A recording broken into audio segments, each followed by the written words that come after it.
What is the worst possible group of death that could be drawn? Spain, France, the U.S., Brazil.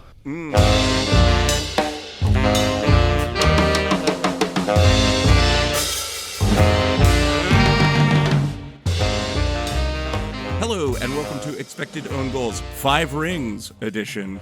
One ring to rule them all. I'm your host, Eric Morgan.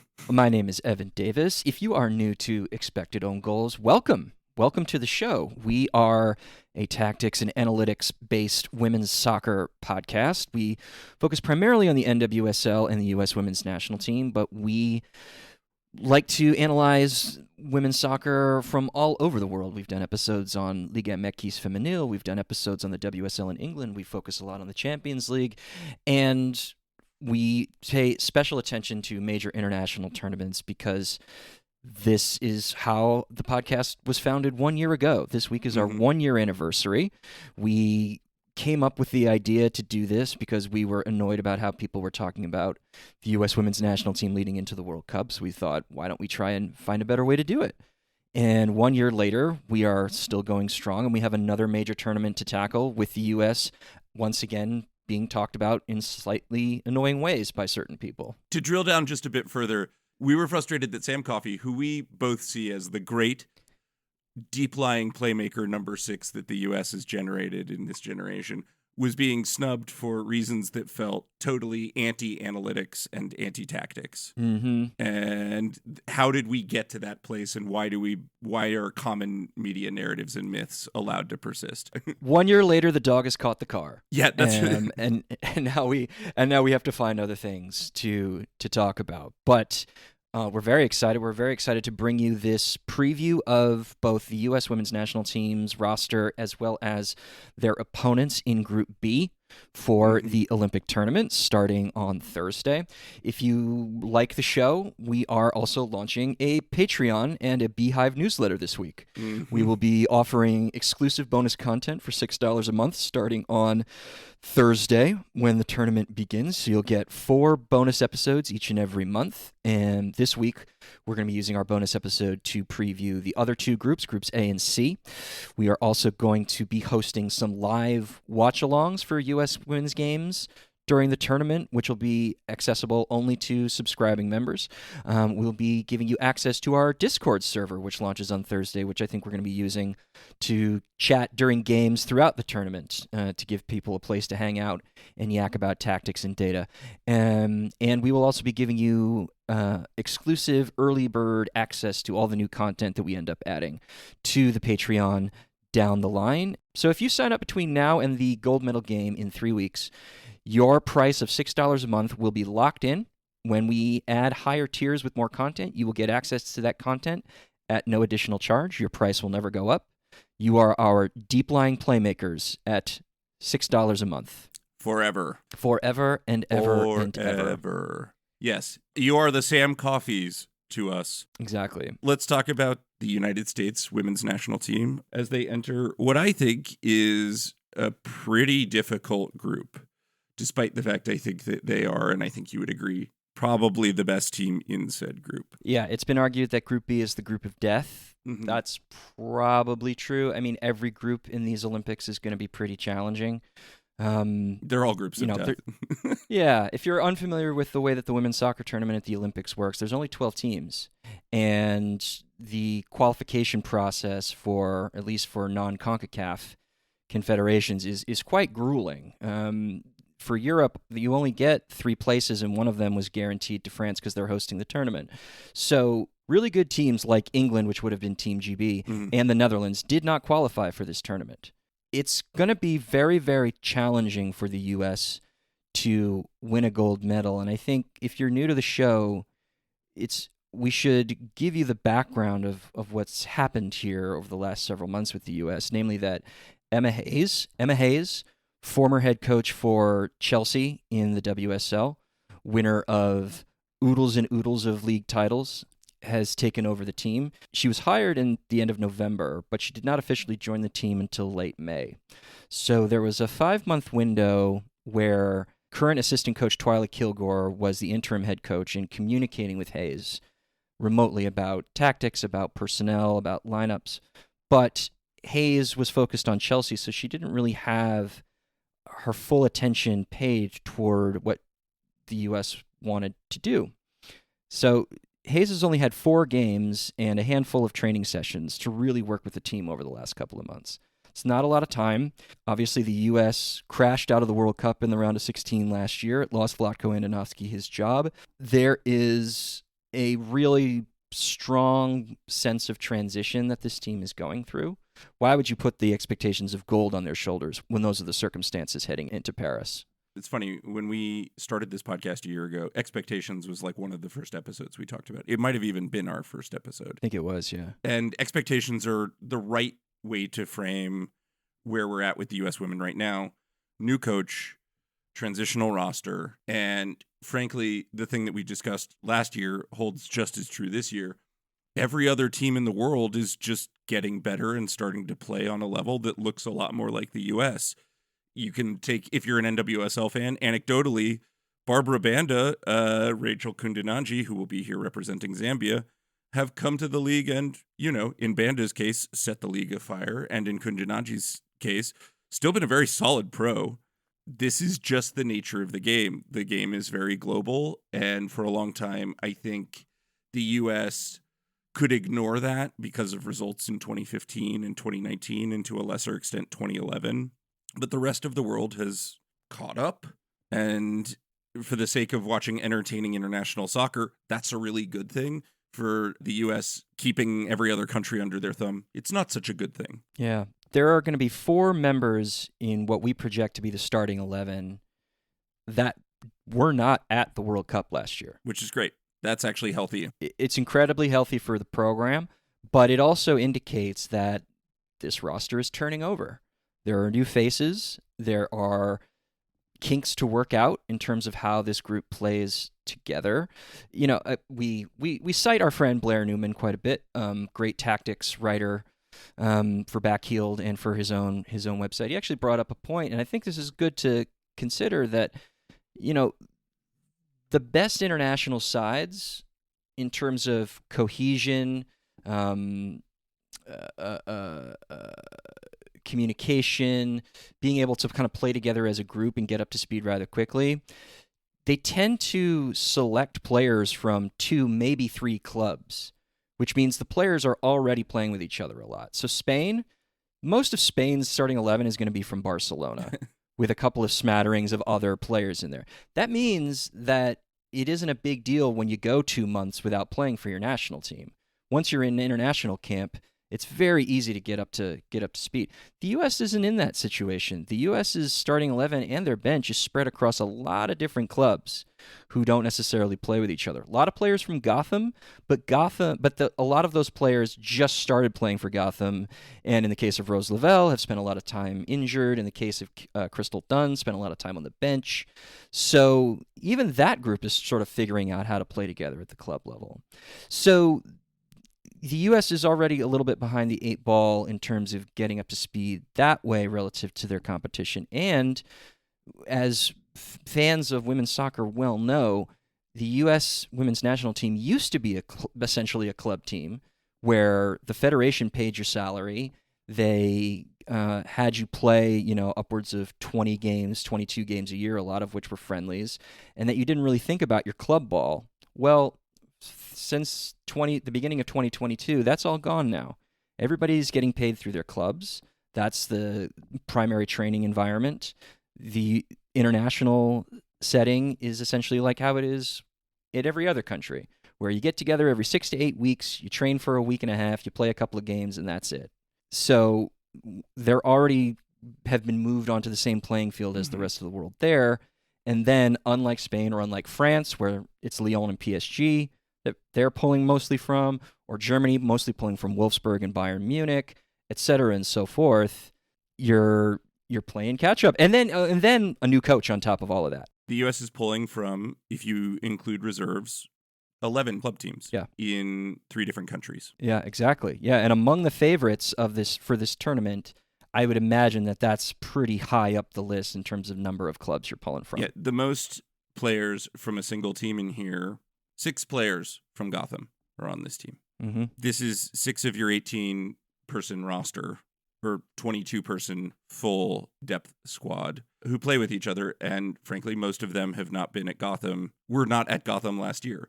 Only Niswanger and Williams were at Gotham last year. And Williams is not going to be a starter. Yeah, that's right. So let's first discuss how we see the U.S. inside this group and where we think the relative strengths and weaknesses are with this team. Mm-hmm. And then let's discuss the opponents. And maybe we tackle them just in the order in which the games will be played that the U.S. will play. So we'll go Zambia, Germany, and Australia. Yeah, let's talk about the goalkeeping situation with the U.S. How are you feeling about the Alyssa Nair of it all? Yeah, I've worked through my Kubler-Ross stages of grief. We expected Alyssa Nair to be the starter. She is going to be the starter. We don't believe that she is at the level of quality that the U.S. number one demands, but you need a lot of time to bed a new goalkeeper in, to get the back line comfortable, get their communication right. And, you know, it's too late. Just as it was too late at the World Cup last year when we talked about this. You know, you and I both believe that Jane Campbell has demonstrated over the last 18 months that she is the best keeper in the U.S. system. Or longer. Who has been called in, we should say, because Katie Lund is the other thing about all of this. But point being that Campbell on performance probably should be the number one. But she is an alternate. Yeah, and between Casey Murphy and Alyssa Nair, I'm ambivalent, I would say, at this point. I think I've come to terms with acceptance. I do think, and I don't want to discredit this, obviously we love tactics and analytics. That said, we think that any good or responsible tactics and analytics podcast doesn't take out the human element here, which is to say Alyssa Nair's teammates have faith in her coach has faith in her, and Alyssa Nair has a track record of being on successful teams and performing at a high level. Do we think that her past performances indicate that she should still have this number one job? We don't. That said, it's not like Alyssa Nair is a bad goalkeeper. So I am mostly at peace with this. I'm probably one bad Alyssa Nair howler away from really not being at peace with this. But that is just the nature of watching this game. That said, I think against the other goalkeepers in this tournament, Alyssa Nair is probably middle of the pack in terms of quality. Yeah, that's probably right. I mean, if you're thinking about Pauline Perrault-Magnan or Merle Froms or Kaylin Sheridan, Catalina Perez, Chiamaka Nadozie, she is probably middle of the pack in that regard. And that's perfectly fine, because let's move on to the defense. I think the defense is a place that we can feel pretty good, pretty confident in terms of just performances. I think the defense, anchored by Naomi Girma, who really has sort of announced herself as like future captain of this team, kind of since day one as a rookie in the NWSL, has just been an elite defender. Yeah. The thing, we're talking about data, we're talking about analytics, what use value does it have? Center backs are tricky when it comes to numbers.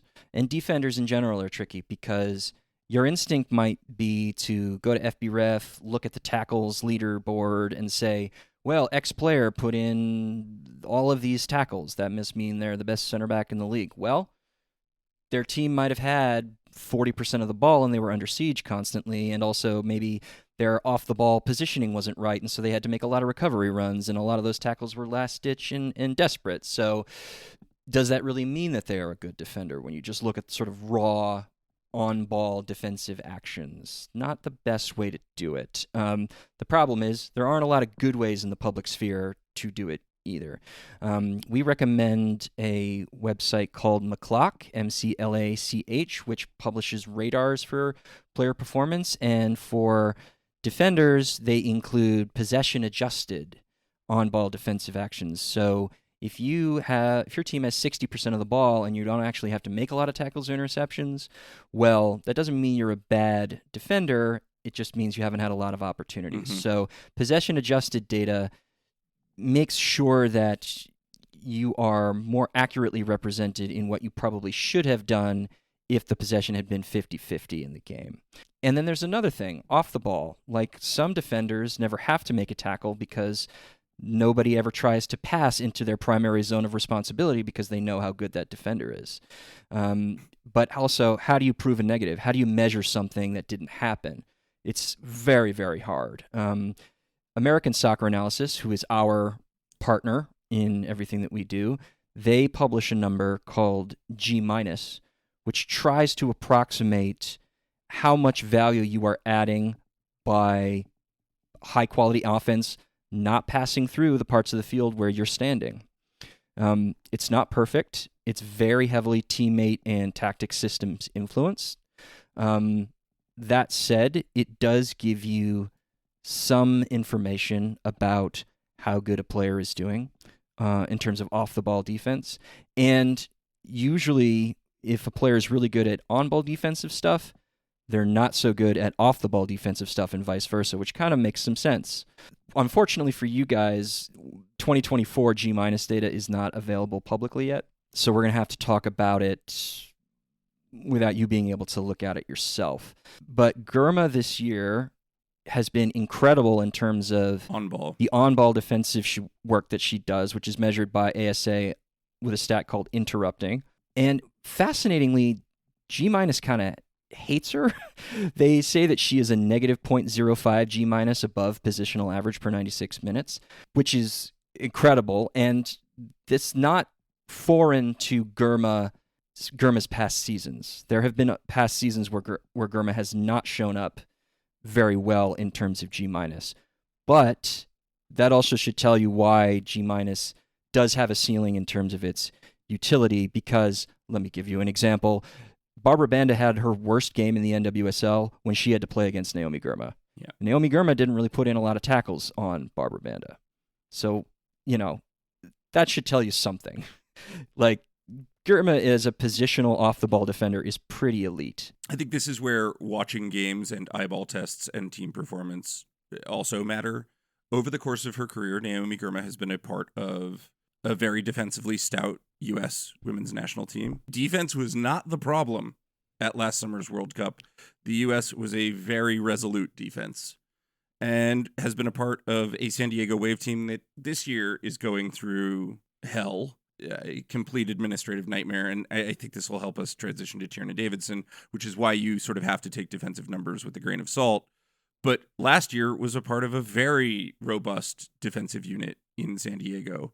And when you just watch her in games, Naomi Germa does not have those sort of critical mistakes, is often in roughly the right position, and does a good job of recovering when she isn't. Yeah. I think the scouting report on her helps fill the gaps in a place, like when thinking about how to talk about this defense. Yeah. Hayes is very interested in building strong positional structure in the side. And when we get to Zambia, we'll talk about why. But she wants players to operate in defined zones of space that change relative to how the entire unit changes. So that means controlling matches through possession is important to Hayes. Well, Germa has to be central to that because of how good she is, both at carrying the ball upfield and also her long passing, which we saw glimpses of in the Costa Rica game. That means that Davidson has to have a really strong sense of positional space so that when Germa wants to play the ball and move upfield, when Jenna Neiswanger wants to get into the attacking half and join the attack, you have to cover that zone on the left side to make sure that players can't sprint in for a counter. And Davidson is a plus 0.03 G- above positional average per 96. And good. And her interrupting score is quite good. We can't give that any more credit than we want to take away credit from Germa's numbers, but Davidson has been putting in a very, very strong season in general with Gotham, and if that positional discipline can remain in place, then that gives both Germa and Neiswanger more freedom to get upfield and play the ball where they'll need to be there to help break down low blocks.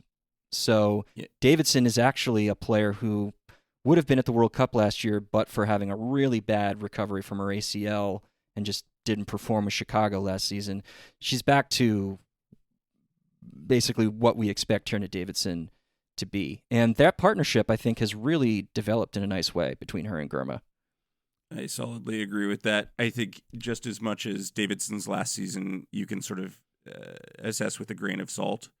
I think the same thing can be said about where we are with Girma this season. Yeah. Which is to say, we're still in early stages of understanding how defenses work statistically, but I think that analytically we can look at these players, and if you watch a lot of soccer, you can see good players in the form of Naomi Girma and Tierna Davidson. Yeah, without a doubt. And you look at the numbers to constantly check what your eye is saying in that sense. Yeah. Let's talk about the fullbacks. Yeah, which is the most, let's say, open positional group in terms of the depth chart. Mm-hmm. We have a good sense of like which two are going to be in the starting 11 on July 25th, but we don't necessarily think that they're guaranteed to stay there throughout the whole tournament. I think there is depth coming up from behind that could be useful against certain opponents, but at left back is going to be Jenna Neiswanger, and at right back is going to be Emily Fox. Yeah, I have a sneaking suspicion that Jenna Neiswanger might not hold on to this job throughout the tournament. I do suspect she'll start against Zambia. Just the athleticism she can bring to the table, I think, is a matchups thing. But I think that Neiswanger has struggled a little bit, and I've talked about this, just to bet in to the Emma Hayes, to the very new Emma Hayes system in a way that a player with great familiarity who is on this roster, listed as a forward, but as a Swiss Army knife, Crystal Dunn just has a long track record of working with Emma Hayes and understands what Emma Hayes is doing. I suspect Crystal Dunn, who provides cover there, will end up seeing a fair amount of the field. Yeah, I mean, at that position. Personally, what I hope is that it's Casey Kruger who steps up, because Casey Kruger has had a very nice season, especially when you consider her defensive performance. I think she has a reputation as an attacking fullback, but defensively she's been great if the numbers are to be believed for Washington. I mean, a plus 0.06 G- above positional average per 96 minutes is exceptional for a fullback. And she's positive in terms of interrupting score as well. So she has been providing pretty decent shutdown defense on the left side. Yeah. That's going to be important, especially against Germany and Australia, when those wing players of both of those sides are going to want to get forward. And even if you just look at sort of raw data that you can find on FBref, like the percentage of the dribblers who are trying to take her on 1v1, the percentage of those players who get tackled by Casey Kruger, she's tackling 2 out of 3 of them. Yeah. Neiswanger's basically tackling about 1 out of 2. So Kruger is demonstrating a much stronger ability to face up 1v1 to wide attackers. And that's going to be important for a couple of these group stage games. Yeah, I suspect we'll see Casey Kruger deployed across the back line at all positions. Yeah, I mean, again, with only 16 outfield players in the main roster, you need versatility in certain positional areas, and Kruger has played fullback, she's played center back, she's played wing back, and she's done it on both sides of the field. So she can plug and play pretty much anywhere depending on tactics and injuries. Yeah. And right back, we should transition to talk to Emily Fox, left North Carolina for Arsenal. She's a 21st Emily Fox, who has contributed well offensively at Arsenal from a defensive position, who under Vlatko was deployed inverted, and who again will be deployed inverted, who is left-footed by nature and is playing on the right. Emily Fox loves to basically cut into more central areas and be an extra midfielder. This is her general instinct, especially when she's deployed on the right side. And that does have its advantages. Ananovsky never quite got the spatial balance right last year, but what Hayes has been doing with Fox is to pull her inside and basically become a third center back and form what we call a rest defense structure, which is becoming very popular for teams. It's a little counterintuitive. When you hear the phrase rest defense, you assume that it's actually referring to something that happens when you don't have the ball. And that ultimately is its goal, but it is a structure that is used mainly by teams in possession to prevent high-quality counterattacks by the opposing team. So, and it also doesn't mean taking breaks with your defense in the middle of the game. It actually just means the rest of the players that you're actually not using when you're attacking. And that usually involves 2 center backs, 1 fullback, and generally 2 central midfielders to build a structure of 5 that keeps their shape and their positioning really, really tight. So when that extra fullback bombs forward and you might lose possession, you're not leaving stretched areas of the pitch or leaving a lot of space for someone like, say, Barbara Banda to run into. And Fox has been used that way. Pull inside, move the ball upfield, get set once the ball enters the midfield. She can still bomb on the right wing. We saw that against Costa Rica. Was doing a lot of combination work with Trinity Rodman up there. So she is an attacking option further up the field. But I think first and foremost, Hayes is thinking about her as a defensive tool. Yeah, as a stabilizing option. Yeah. It's going to be important. Yeah, moreover, I think one of the things that Trinity Rodman, a player I know we're both very high on, offers you is this incredible work rate, which allows the space that Fox vacates to not only be covered by the back line as it shifts, but also to be covered by the wing in Trinity Rodman. Does a great job of tracking back and getting in there and interrupting.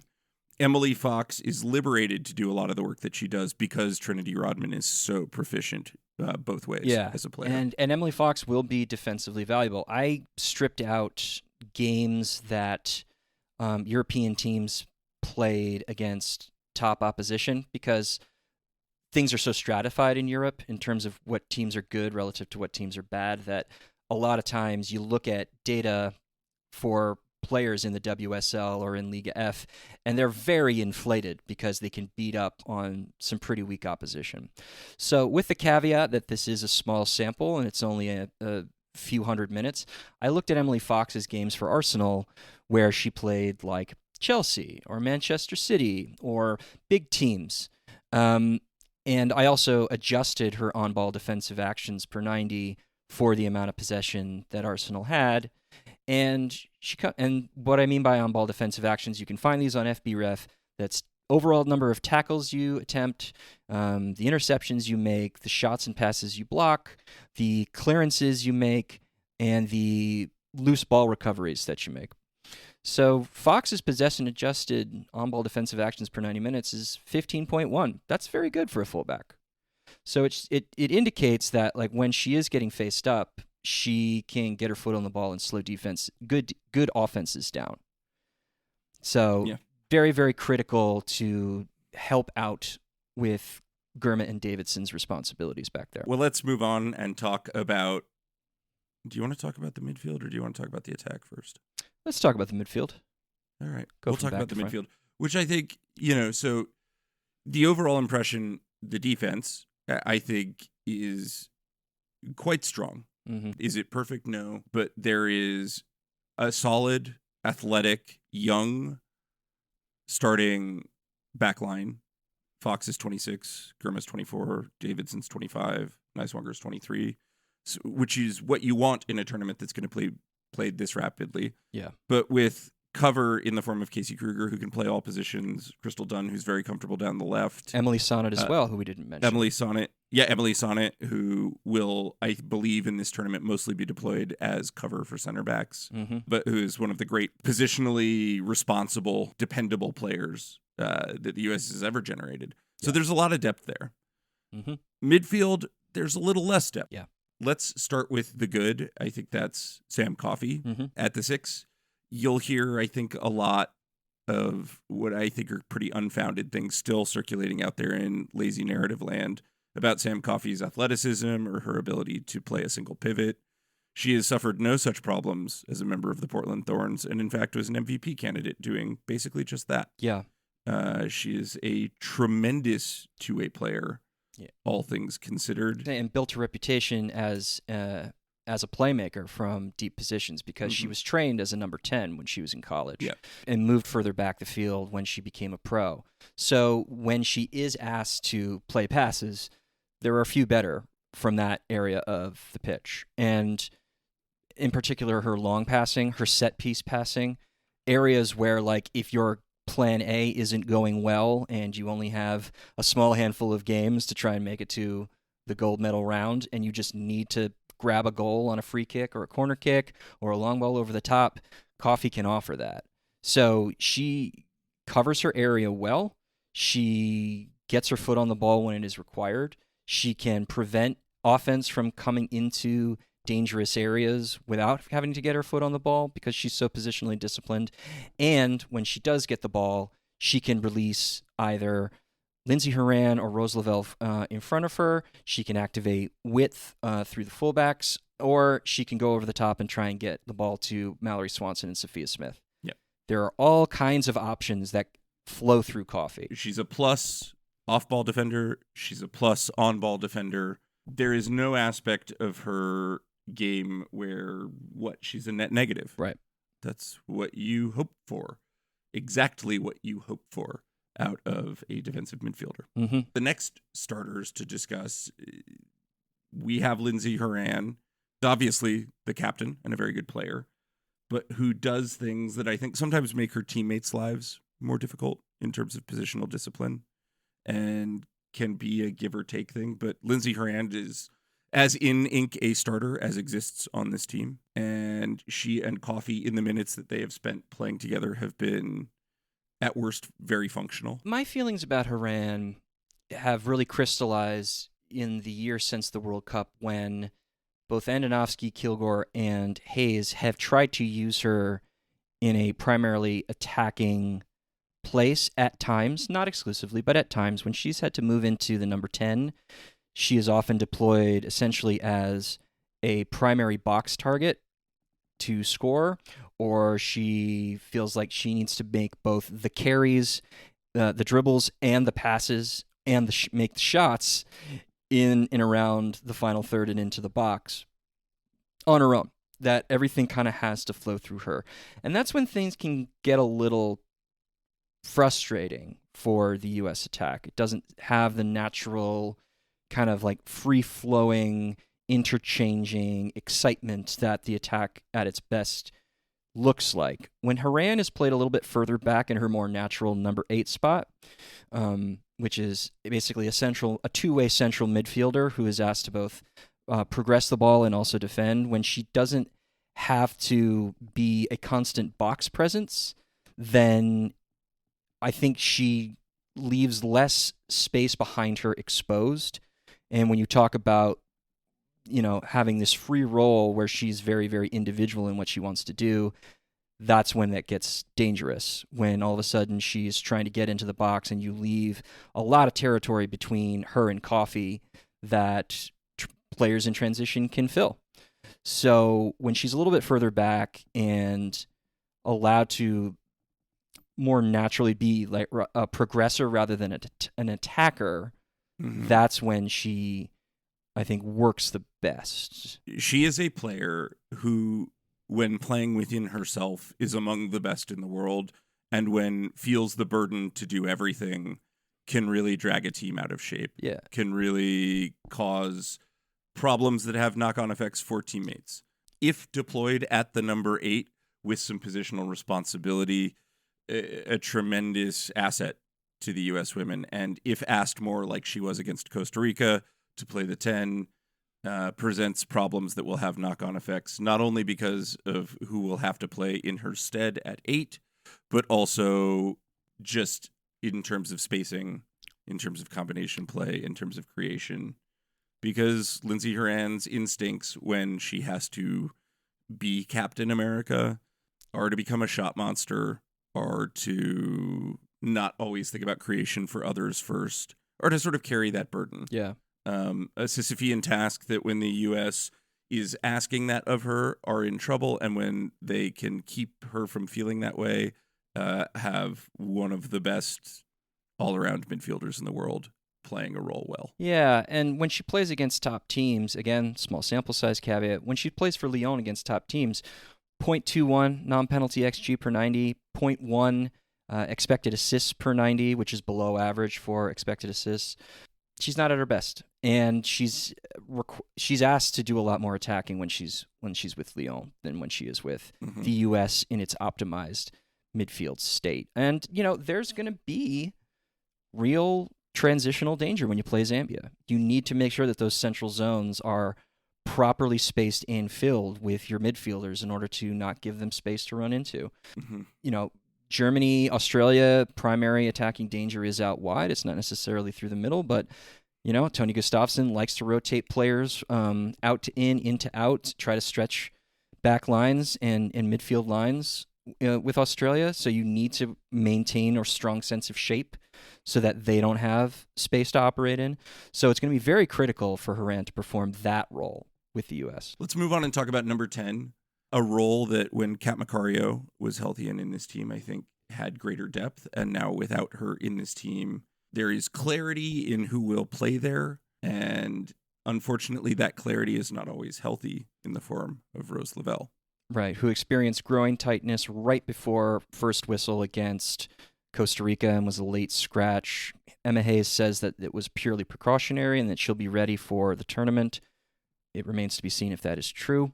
Without Lavelle, next player up should be Jaden Shaw, because at the tender age of 19, there are not too many players as complete at that age at the level of playmaking than Shaw right now. Mm-hmm. She is an incredibly special individual.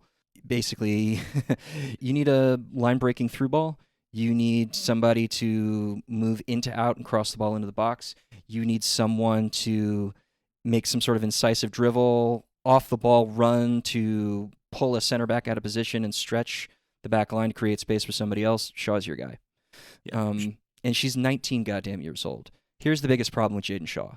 She does not seem to be Emma Hayes' next player up on the depth chart. Yeah, that's the issue. If we're going to criticize here, the problem is that next player up on the depth chart to fill number 10 is Lindsey Horan, which forces Corbin Albert onto the field, who is kind of just a net negative, not a particularly competent or talented progressive passer of the ball at number 8. And we get, as we've just discussed, the worst of Lindsey Horan a lot of the time when she's in the 10.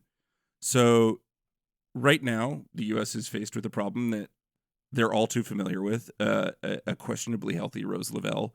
And then I think a real make-or-break challenge for them is, should Rose Lavelle not be able to go, what decision is next? And you'd hope from the friendlies and what Emma Hayes has seen so far that Jaden Shaw would be the default choice, would be the decision to move in to that 10 role. Yeah. Unfortunately, that isn't what we've seen, and we've seen the persistent inclusion of Corbin Albert and Hayes's what feels like a growing blind spot toward what Albert actually is as a player. Yeah, against top opposition, again, small sample size caveat. Albert, 2.7 passes into the final third per 90 minutes, less than a half of a pass into the box per 90, 1.6 progressive passes per 90 minutes. A progressive pass is, according to FBref, a pass of at least 10 yards and no deeper than just inside the defensive half. So it's looking at passes that gain you a lot of vertical yardage and generally happening in attack. A number 8 should not be making 1.6 progressive passes per 90 minutes against top opposition. Shouldn't be happening at that low level. That's a real concern for a number 8. So if Albert is eating up a lot of minutes, there was a meme circulating. The U.S. women's national team posted on socials a photo of Corbin Albert saying, "Tiki Taka comes to the U.S." Mm-hmm. And if you're not familiar with what Tiki Taka means, it was a slightly derisive expression about the high level of short one-touch passing sequences that in possession that Pep Guardiola helped bring into the mainstream in the late 2000s and early 2010s he was head coach of Barcelona. Mm-hmm. It also defines the Spain women's national team now. The idea being that, like, if you want to hold on to the ball, but you also want to be a forward, aggressive, attacking group, you just try and find triangles all over the pitch where you are passing with only one touch of your foot in tight space, constantly moving the ball up the field, out to in, into out, stretching back lines until you're finally in the box. And, you've passed the ball 15, 20, 25 times all the way up the field. I guess the U.S. women's national team social media manager thinks that Corbin Albert is the key to that. And she does make a lot of short passes. She does attempt a lot of short passes. She is about just above league average in terms of general overall vertical yardage she's generating from her passes. But those numbers are also inflated from weak competition. So, is also are you going to want her, Coffee, and Haran up top as your midfield triangle? Or are you going to want her, or are you going to want Coffee, Haran, and Lavelle or Shaw as your midfield triangle? Which do you think is going to be the more incisive and more dangerous once you move into attack? The challenge that the U.S. has and the blind spot that Emma Hayes has right now is it strikes me as if the logic problem is basically Sam Coffey starts, Lindsey Horan starts, Rose Lavelle out, the second best solution with Rose Lavelle gone, or the next best solution is Jaden Shaw. The next best solution after that is probably Crystal Dunn at the 10. The next best, it is never Corbin Albert at the 8 and Lindsey Horan at the 10. And that just isn't the decision tree that we're currently experiencing. And Dunn has had a iffy season with Gotham. She's been on the bench a lot. She has not performed quite to the level that we usually see of her when she does play. And anytime that she's been with the U.S. since Hayes took over, it's been either as a left winger or as a left back. So it doesn't seem like Hayes has any thought to play her at the 10. It's still preferable, I think, at this point to Corbin Albert at the 8 and Lindsey Horan at the 10. I mean, the real answer is it's Croy Bethune at the 10, but Croy Bethune is a reserve. Bethune is an alternate and won't come into the side unless there's another injury. Yeah, and like that would be, if not Jaden Shaw. Frankly, I think Croy Bethune would hop Jaden Shaw for me if she were available in this. I don't know how you feel about that. We've actually not discussed. Would you rather Shaw or Bethune at the 10? Well, at least at this point, just from the level of experience and comfort in the setting, I think I'd take Shaw, all else being equal. Whereas just Bethune's been capped once. Bethune has one cap under her belt. Whereas I have yet to see Croy Bethune overwhelmed by the scale of a game she's about to play in. Sure. So I guess, again, my point, sort of like with the goalkeeping situation, if that were the idea to work Bethune into the depth chart at that position, she should have been brought in and actually been capped and gotten a lot of minutes during the June friendlies as well. Yeah. And there just isn't enough time to get her bedded in. So, but yes, Shaw is, given the circumstances right now, I think we both think Shaw is the better choice to immediately step in and fill the 10 should Rose Lavelle not be able to go. And frankly, given the number of games and the number of days that those games will be played in, almost certainly Rose Lavelle, if we get 60% of those minutes filled by Rose Lavelle, that's a very successful tournament. For her, Lavelle. Absolutely. And Shaw, and this is a great way to transition us into the forward line, a lot of attention has been paid to what Hayes has wanted to do with the forwards, how they want to play, how they want to interchange, how they want to combine, how they want to move on the field. And Shaw is the kind of player who helps to activate the best out of SSR, I Love It, or the law offices of Smith, Swanson, and Rodman, or Snap, Crackle, Pop, whatever you want to call them. Mallory Swanson, Sophia Smith, and Trinity Rodman, who never play a flat 3 across. They are always moving positions. They are always, one's dropping deep, one's pushing forward, one's moving out while the other's moving in, all in the hope of stretching back lines, creating space for each other to combine and eventually score. And they are so unbelievably unpredictable that it's very hard for good defenses to contain them. U.S. could lose to Germany, but Germany's going to have its hands full with those 3. Talking about the forward line that's anticipated to start, I suspect we will see, I don't even suspect, we will see Trinity Rodman on the right. I suspect we will see Sophia Smith through the middle, and we will see Mal Swanson on the left. Yeah. That is how it will line up or look. Yeah. Expect a fair amount of interchange between Smith and Swanson, with Rodman staying true to her right flank. Sometimes it's going to look like a 1-2 structure with Swanson dropping underneath Smith and Rodman as Smith moves a little bit wider. Sometimes it's going to look like a 2-1 with the 2 wide players pulling in while Swanson pushes ahead. Swanson and Smith are going to probably interchange space quite a fair amount because Smith moving in to out on the left works for her rather than starting on the left. It's never going to stand still, and the general attacking structure is probably going to look something like a if you're only using 3 bands, 3-4-3, which will really be like a 3-4-1-2 to a 3-4-2-1 to a 3-2-2-3 potentially. It's never going to stay still. Yeah. Because that's how you get the most out of players who are so good off the dribble, who have such an amount of pace, who are so good with their off-ball running that, again, backlines just never going to feel set. The reason it's annoying when Haran joins that attacking band is because everything slows down and kind of makes way for her. But when Haran isn't involved, those three have a chemistry that it's been pretty unparalleled in recent times for the U.S. Yeah, Sophia Smith is having, arguably a down year and remains one of the most potent attackers in the NWSL. Her net G plus 96 is still tremendous at .22. Rodman is having probably a career season, at .29. We're talking about some of the most elite attackers in the world at this point. Swanson has a different and more challenging task in Chicago because of the way Chicago sets up, and is still having what I would say is a positive season. And I think this is, again, where you go back to the sort of the eyeball of it, and you're like, yeah, and also Mal Swanson's very good. All of these attackers can beat you off the dribble. All of these attackers can create their own shot. All of these attackers can create shots for other people, and they can do them from a multitude of positions. The U.S., who have struggled, or at least struggled in parentheses, against Costa Rica to score goals, have not struggled to create chances. Yeah. It's just going to be a matter of making sure, of converting in games.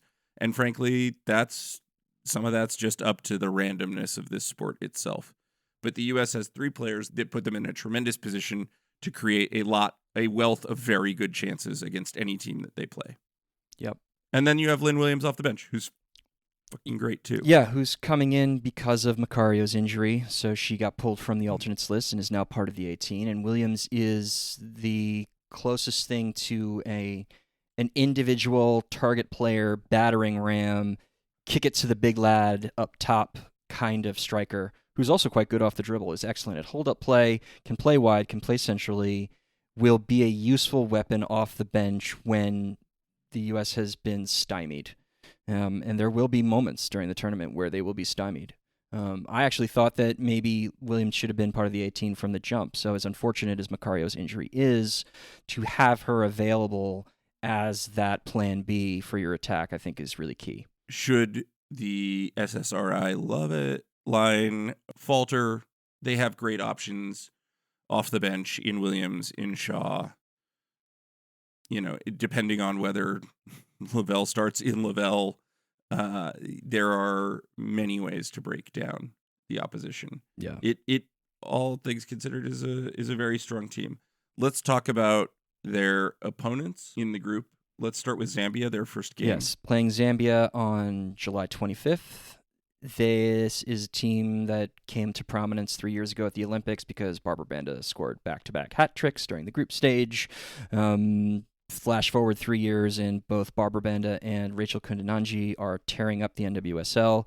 The third member of the Three Musketeers in Zambia, Grace Chanda, just transferred to the Orlando Pride, so she'll be joining the NWSL Zambia Revolution very, very soon. I think there is a feeling among people who are really worried about the U.S.'s prospects that Zambia can get at the U.S., and far be it for me to disagree with them on the face of things, because Barbara Banda is doing things in the most difficult women's club league in the world that we've just never seen before. And we joked even when she first joined, it's like, this isn't sustainable. How long can this last? Nobody plays like this. And she just keeps playing like this. Yeah. It's Barbara Banda versus Gravity, and currently it's like slight advantage Banda. Yeah, I was going to say Gravity, I think, is losing at this point. Yeah, I think of this team as the good, the bad, and the ugly, basically. The good is the front line. Mm-hmm. That dynamic front three who... Yeah, of which we are describing Barbara Banda, Rachel Kundananji, and Prisa Chalufya, who plays for Juarez in Liga MX Femenil. And you could even call it the front four because Grace Chand will be playing as the number 10 just underneath them. So this attacking nucleus that they have up top is very dangerous. The bad is Zambia doesn't have the personnel to get them the ball effectively and consistently. Yeah. So remember those back-to-back hat tricks that Barbara Banda scored in the 2021 Olympics? Well, Zambia lost those games, both of them, by a combined score of 14-7. In the World Cup last year against Japan and Spain, they lost by a combined score of 10-0 with a non-penalty XG differential of negative 0.94, I think, or negative 9.4, something in that neighborhood.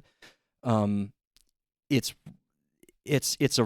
really tough sledding once you get past the attack, and it's not totally down to the players. We've mentioned it on the show before. The Football Association in Zambia is in the middle of a massive corruption indictment across basically the entirety of their leadership. This is the ugly. The ugly is the Zambian Federation. This is the ugly. Yes. The players were not paid what they should have been paid from their 2021 Olympics performance for 2 years. It took public pressure with the anticipation of the World Cup coming up for that money to finally find its way to the players, and it's not clear whether the FIFA prize money guaranteed to the players from last season ever made it to the players. Zambia, along with Nigeria, has played the fewest number of games together since the World Cup, only 9. But unlike everybody else, Zambia has not played a single team that you would consider top opposition. Yeah. They are not being challenged by their opponents, by their federation. And the cherry on top is that their head coach, Bruce Mwape, has been credibly accused of sexual misconduct by both players and people who worked for the federation. Those allegations came to light before the World Cup began, and then during the World Cup, there was more allegations that he had sexually assaulted someone during the tournament. And this man is going to be the head coach of the team. He is currently... And FIFA and the IOC believe that they have figured out the solve here by having him not have any private one-on-one contact with any of the players during the Olympic tournament. But he still gets to coach the team. He still gets to lead the team. The federation has never given a single indication that they are not backing him. You thought the Jorge Vilda, Luis Rubiales situation was awful. And it was. We're not equivocating. We're not, but this is that times 10 because the players are still in literal physical harm's way while this man is present. Like, how are you supposed to become a good team under these conditions? Noted manager and sexual predator, Bruce Mwape, banned from private contact. I don't know how that works when you are a coach of a team. That said, I think the giant hodgepodge mess that is Zambia right now, obviously the talent that they have up top, they can spring something on anyone, whether they can sustain or hold leads, whether they can amass enough points to get out of the group, all of that stuff. They have a lot going against their ability to do those things. I think the U.S., it's not out of the realm of possibilities, but you play this match 1,000 times, I think the U.S. is winning this game often, and often by a lot of goals. So yeah. I think there's been much hand-wringing about Zambia that has been that is identifying good players, but is not taking a holistic view of what this team actually is. What we know about Hayes' tactical philosophy with the U.S. comes from what she has said specifically about Zambia. When she was talking with Sam Mewis on Sam Mewis's podcast, she said there is no team right now in world football better at transitional attacks than Zambia. Their ability to go from back to front is some of the best she's ever seen. So she said, if you play this team player for player all over the pitch, it's going to be a difficult game. And now, this is all Hayes' quotes. So she says, structure is so key to playing against them. Positional discipline is so key to playing against them because you don't want Banda and Kunjananji running into space. So, yes, it's going to be difficult for Zambia to even get the ball in the first place, but if there is a turnover and it ends up at Banda's feet, you got to be ready. Yeah. You have to be prepared for that. Almost certainly throughout the game, there will come a chance, whether it results in a shot or not, where Zambia has the ball in a dangerous position. That game will be defined by what the U.S. does when Zambia has that and how they are able to sustain and hold pressure and how often they can limit Zambia doing anything effective. while also attacking. Barbara Banda, it's becoming funny now, where when Barbara Banda gets the ball and a defender gets sucked onto her, that defender will end up eating grass. The only center back that I am aware of that I have seen where that hasn't happened and Banda hasn't been able to even put up a shot is when she had to face up against Naomi Girma. Mm-hmm. So, even though Banda hasn't faced the rest of the back line, Girma is going to be the one responsible for marking her. Are we calling Naomi Girma gravity? Might be. Maybe. She might be. Yep. Might finally bring Banda back to earth. But moving on to Germany, who will be facing up against the U.S. in Marseille on Sunday, July 28th. This is another top team in the world, another gold medal favorite, who is in the midst of a real transition after a disastrous World Cup. Crashed out of the group stage, probably undeservedly on performance, but it still happened. Their head coach, Martina Voss-Tecklenburg, lost her job in October. Their interim head coach is a man named Horst Hrubesch. Great name. Who is 73 years old and is a very old, stalwart manager of German men's professional teams. He's been the interim head coach of Germany women once before Voss-Tecklenburg got hired. But he's holding the fort down until their new head coach, Christian Weck, comes in after the Olympics. This is a team facing another team with a target number 9 in her mid-30s that has become the talisman for the side for many, many years, and they are trying to figure out what to do about it. And, of course, we're talking about Alexandra Popp. Are you just comparing her to Alex Morgan in a very backhanded way? Yeah. A little bit. Not even a backhanded way. That's just sort of what Popp Yeah. represents to the team now. Injuries kept her off the field for a lot of recent friendlies. She's healthy now, but after the season that Leah Schuler had with Bayern Munich, you have to feel like Schuler now is the number 9. Popp was out of the July friendlies too with an ankle injury, and so we're not totally sure of her status. But if she is healthy, she's probably going to be in more of a hold-up secondary striker number 9 role. But in my opinion, given the talent that they have on hand, and given just how dangerous Jule Brand and Clara Bühl are as their wingers, Popp to some extent feels surplus to requirements, though if you take her out of the side, they really don't have a lot of options at number 10, especially with Sydney Lohman being an injury question mark. So, but will they care? Because if they have their structure, their 4-4-2 structure right, and they're just getting balls to the wingers who are pumping crosses in, that might just be enough. Yeah. But also, they're missing Lena Oberdorf due to a double ligament blowout. To me, this German team, I think Germany has a long-standing reputation for being one of the great powerhouses in the world, and they are. This German team is not quite to that standard. It has injury issues. I think that they can become a little one-dimensional and easy to defend in attack because of what you just described. I think that the U.S., who won't have a size advantage against them, probably, and won't necessarily have a possession advantage. I think a lot of it will be about what the U.S. can do to deny service. Yeah. As far as the Germans are concerned, and how they can take advantage of numerical advantages across the field.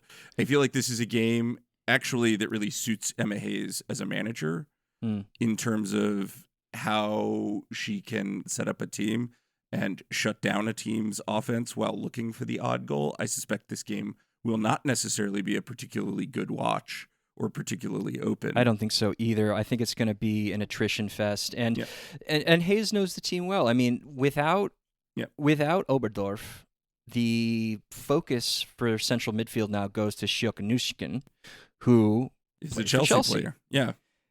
Hayes knows her well. Nüsken is attack-minded, ball-winning number 8, which might sound a little funky, counterintuitive, but Hayes played her as a 10, Hayes played her as a secondary striker, Hayes played her as a 6, as an 8, played her all over the field. But she had a really excellent campaign with Chelsea and is going to be that primary node of progression out of the middle of the park. And if Lohman's hurt and if Popp doesn't get a lot of minutes, she might even get pushed up to the 10. Where Germany should be worried is who takes Oberdorf's place, which is likely to be a young midfielder from Bayer Leverkusen named Elisa Sens, Mhm. 26 years old, is only just working her way into Germany, into the Germany setup, has never been tested quite at this level. And Oberdorf, who is one of the best defensive number sixes in the entire world, the drop-off is pretty steep from her to Sense. And I think Hayes will key in on trying to attack that space with both Horan and Lavelle in the middle of the park to see if they can rattle her. And then on the wings, Julia Nguyen and Sarah Linder, both very, very good fullbacks, but they're both young, 24 and 25 respectively. Again, first time at a major tournament with Germany. They are going to be really key to try and get the ball to those wingers. So are they worth targeting for both Swanson and for Rodman to apply some high pressure out wide to force Linder and Nguyen to go over the top or even win the ball off them and try and spring something quickly in transition? I'll be intrigued to see how that goes. But it's a young and to a certain extent untested squad in Germany right now with a lot of question marks around it. But like the U.S., a lot of individual talent, and if this team won a gold medal, I would not be surprised. Yeah, I think I take currently the U.S.'s set of problems over the German set of problems. Like if you offered me both right now as a manager, just in terms of depth personnel, interplay ability. But I suspect Germany, if the U.S. is to lose a game in the group stage, this would be the team that they lose it to. Possibly. Yeah. And I agree with you. I don't think it would be... I guess I'd be a little surprised if they won a gold medal. It would require It would require an evolution of play we have yet to see from them. But yeah, I mean they've been good in recent games in Euros qualification. Granted, they haven't had to play many strong teams, but they did drub Austria 4-0 just before the international or before the Olympic break. So yeah, I mean there's talent there. Schuler is an incredibly dangerous number 9, and if Brandbuhl and Schuler are getting on the same page and finding pockets of space, you know that's a dangerous combination. But on the other hand, if Kruger can shut down blah blah blah. If like Kruger comes into that game and can shut down Linder or can shut down Nguyen, and if Fox can do the same thing on the other side with Linder, that takes the pressure off of Germa, who's going to be tasked with marking Schuler. None of them can get comfortable. Again, this team also, which is the hope. This team also did just lose to Iceland 3-0. We don't want to like put too fine a point on that. I don't think Germany had very much to play for in that match. They had nothing to play for. If the U.S. lost to Iceland 3-0, the level of meltdown, even with nothing to play for there. On to Australia, the final match of the group stage, next Wednesday, July 31st. Injuries, yeah. Injuries is the name of the game here. Everybody knows about Sam Kerr's ACL injury that occurred in January. She's not going to be at the tournament. Steph Catley, Caitlin Ford both carried knocks that kept them out of Australia's friendly against Canada a week and a half ago. Tamika Yallop, who's going to be a bench piece, also carrying something.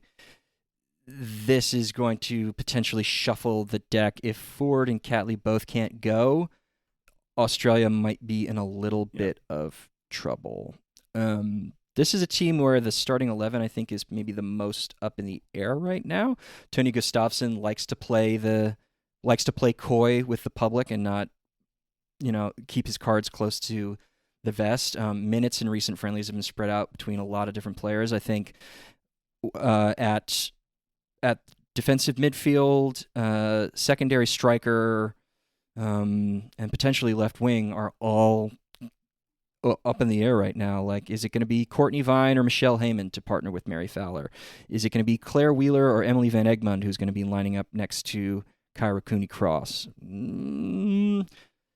It's not settled right now. Personally, I think Vine, who just transferred to the North Carolina Courage, is a real danger player in terms of speed. Like, yes, it's the A-League, but she put up something like 0.65 non-penalty XG per 90 in that league last year. She is incredibly dangerous when she gets to run into space and latch onto crosses or balls over the top. Pairing with Fowler, who is developed as a pretty strong hold-up number 9, who's also great off the dribble, I think could be a really dangerous combination if that's the direction that Gustafsson wants to go in. But Australia is, I don't want to say that they're in transition, but they are kind of stuck between a rock and a hard place a little bit. They only played 4 really good teams since the World Cup, so they haven't faced a lot of really strong opposition.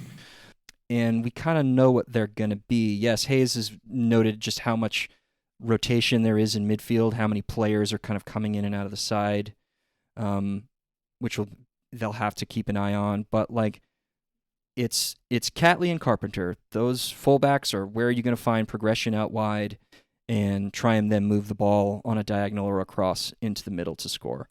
That's what they are. Haley Rasso is part of that too. Yeah, again, I think a team that can become a little one-dimensional. Speaking of expectations, which is sort of how we began this, I think that Australia's performance at last year's World Cup does them no favors about the expectations coming into this tournament. And yeah, Australia, who did put together a series of what I think are very impressive results in a home World Cup, I wonder about how much they benefited from just the vibes of a home World Cup. Sure. This team strikes me as definitively the third best team in this group. And that's not to say they aren't dangerous. It's not to say they don't have weapons. It's to say that I think expecting them to medal feels like a real long shot. If you can contain Kyra Cooney-Cross in the middle, and if you can just slow the wide channels down, they're containable, I think. If you can do those, if you can do those two things, and it's it's easier said than done, but the U.S. at the very least should pull out a draw from that match. Let's go game by game. How do you feel about U.S. Zambia? What are you feeling? U.S. wins comfortably. Yeah, I have the U.S. in my mind as like maybe 3 or 4-0. 4-1. Let's give Banda a goal. Okay. How do you feel about U.S. Germany? I think Germany pull that out like on a 1-0 scoreline. I'm feeling a real ugly 0-0 draw here. Okay. I love that we're going to stream that match. And then U.S. Australia. How are you feeling? Yeah, I think the U.S. might just do it. I think it's like a 2-1. Yeah, I feel like maybe 2-0 in that game, just because I've yet to see Emma Hayes' teams really under threat. Yeah. And I don't necessarily think Australia is packing a significantly greater punch than anyone that the U.S. has played so far. But with regard to with group standing, I think Germany is really going to hammer Zambia and Australia, and I think they will just pip the group and put the U.S. in second place. I suspect the U.S. will win this group only because I feel like Germany's late emerging injuries are genuine problems. The Oberdorf one more than the Oberdorf is just devastating. Yeah, as far as it's just such a huge piece to lose. I think I would have leaned your direction a week ago. I think a lot's changed in a week. Well, that's Group B. If you want to hear our breakdowns of Groups A and C, please join our Patreon at patreon.com/xowngoals. Sign up for $6 a month. It'll get you all of our bonus episodes, as well as access to our live stream watch-alongs throughout the tournament and our Discord server. So go ahead and do that. Follow us on social media at XOwnGoals. That's the letter XOwnGoals across all social channels. If you believe we've made an own goal, please email us at expectedowngoals@gmail.com. That's the letter expectedowngoals@gmail.com. Evan thinks he's getting out of here without having to answer this following question. Evan, are the U.S. medaling? Yeah. Bronze. I think the U.S. are getting silver. Enjoy the tournament, everybody.